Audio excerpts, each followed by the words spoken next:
ज्ञान की बातें। इस कहानी का शीर्षक है आचार्य चाणक्य की सीख। नमस्कार दोस्तों, आज मैं आपको आचार्य चाणक्य की एक सीख बताने वाली हूँ, जिसे अगर आप अपने जीवन में उतारते हैं तो आप सफल ज़रूर होंगे। और अगर आप एक विद्यार्थी हो तो आपको यह सीख ज़रूर अपनानी चाहिए। लेकिन मैं आपको यह एक कहानी के माध्यम से बताऊंगी, तो चलिए आपका ज़्यादा वक्त न लेते हुए मैं इस कहानी को शुरू करती हूँ। एक बार आचार्य चाणक्य किसी नदी के किनारे अपने शिष्यों को दीक्षा दे रहे थे। दीक्षा खत्म होने के बाद आचार्य चाणक्य ने उन सभी विद्यार्थियों की परीक्षा लेनी चाहिए। जैसा कि हर गुरु चाहता है कि जो उसने सिखाया है उसे कितने विद्यार्थी सीख पाए हैं, तो आचार्य ने सभी को बांस की एक बड़ी सी टोकरी दी और कहा कि जाओ और इस टोकरी में पानी भरकर लाओ। अब ये बात सुनकर कुछ विद्यार्थियों के होश उड़ गए कि भला ऐसे कैसे संभव है।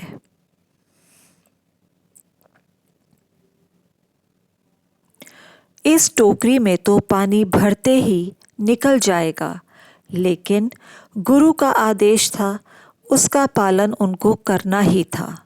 सभी शिष्य अपने अपने काम में लग गए। कोई पानी भरता तो वापस निकल जाता और कोई सिर्फ उनको देखता रहता कि जब ये भर ही रहे हैं तो मैं क्या नया कर लूँगा। इस तरह लगभग सभी शिष्य खाली टोकरी के साथ लौट आए। लेकिन एक शिष्य ऐसा था जो सोचने लगा कि मेरे गुरु इतने बुद्धिमान हैं, बेवजह का काम तो दे नहीं सकते, ज़रूर इसमें कोई ना कोई बात होगी। वह बार बार पानी भरता रहा और बार बार पानी रिस रहा था, लेकिन वह रुका नहीं, लगातार धैर्य के साथ अपना काम करता रहा। अब जैसा कि आप जानते हैं कि बांस को जितना हम पानी में डुबोते हैं वह उतनी ही फूलती जाती है और अंततः उस बांस की टोकरी के सारे छिद्र भर गए और अब उसकी टोकरी पानी से भर चुकी थी।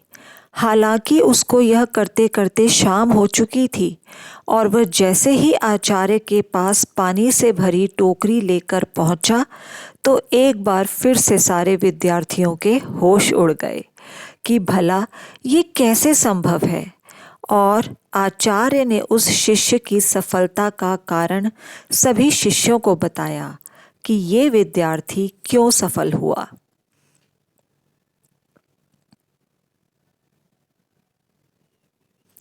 क्योंकि ये अपना काम लगन और धैर्य के साथ लगातार करता गया और ये सफल हुआ। बस यही सफलता का मंत्र है। अगर आप अपने जीवन में सफल होना चाहते हो तो आपको इस कहानी से 3 बातें गांठ बांध लेनी चाहिए: लगन, धैर्य और लगातार मेहनत। अगर आप इन बातों को अमल करते हुए मेहनत करते हो तो आप सफल ज़रूर होंगे और मैं भी यही चाहती हूँ कि आप सफल हों।